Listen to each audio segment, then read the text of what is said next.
mendoj ato që e thatë ju, për shembull, me marrë vesh një shembull, Angela Merkel ka qenë kryeministre e Gjermanisë për mos gabosh 16 vite, ka fituar zgjedhjet, kur si ka thonë autokrat. Domethënë çysh e fiton ti zgjedhjet bën autokrat ose demokrat. E jo sa ke fituar, se mos më fituar shumë herë. Nëse njerëzit kanë për shembull pëlqen për ty. Tash a ka elemente të, si më thon kështu, orientimit të votave dhe zgjedhjeve në Shqipëri, sigurisht se ka.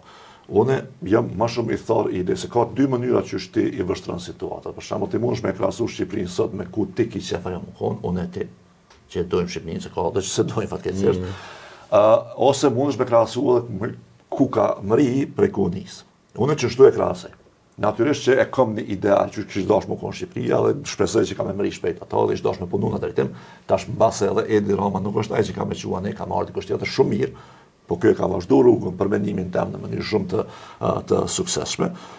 Mirë po, të mos harrojmë ku ka qenë Shqipëria.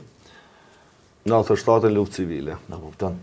Do të thonë Shqipëria ka qenë... Në 99 kur kemi shku. Kur ka ra muri Berlinit, me fillu për asaj, kur ka ra muri Berlinit, se që atëherë kretë realitetet politike në këtë botën e lindjes, Evropën lidore, ka ndryshu.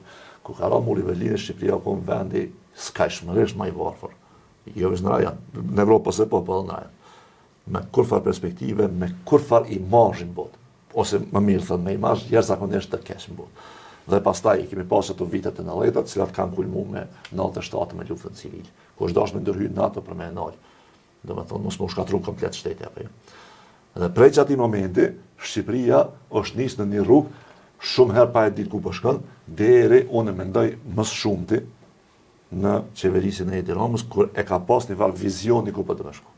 Ku po do me çu Shqipëri? Ku po do me çu Shqipëri.